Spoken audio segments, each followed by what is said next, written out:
We expected a dovish sort of policy, but then of course the RBI governor came in and delivered a slightly more hawkish tone in his commentary. Now, of course, the point that we have to watch out for is that sixth policy again, status quo.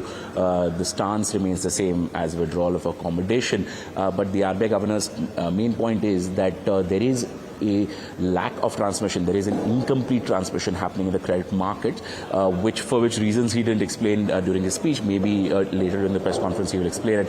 And the other main point is that the inflation is still away from the 4% target. So those two things are the most important driving factors of what future decision making on the monetary policy front are going to be.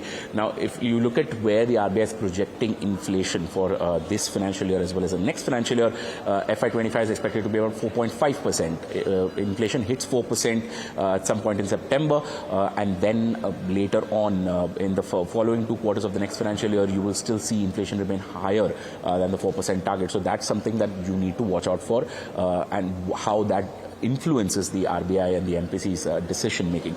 Liquidity front, I heard Samina say that they didn't make any clear announcements on liquidity. That's true, they didn't. But what the RBI did say is that they will continue to do two-way sort of moves, which is infusing liquidity when needed and absorbing excess liquidity whenever the situation warrants it.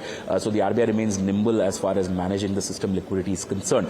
On the growth front, the target of about 7% for FY25 sounds of a very, very strong sort of growth momentum. The RBI governor has said that the strong growth momentum we saw in FY24 is likely to continue next year.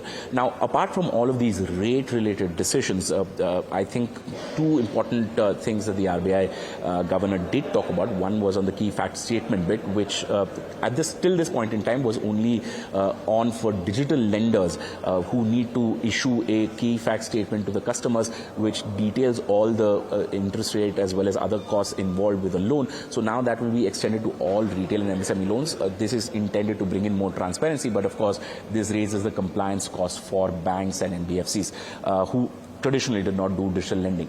The other important bit is on the CBDC front. The RBI is proposing to bring in additional programmability. Now, to my mind, that's a bit of a dicey area, because the whole intent of bringing in e-rupee or CBDC is to make digital rupee the equivalent of paper currency. Now, if you bring in additional programmability, which is to say that this money can only be used for a specific purpose, if you bring in that kind of programmability, then you take away from that fungibility factor of the paper currency, and that takes it away from the commonality between digital rupee as well as the paper rupee.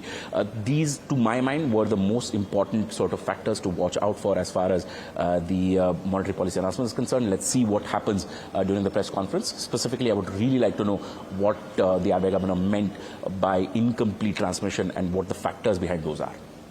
Right. Thank you, Rishi, for that, of course.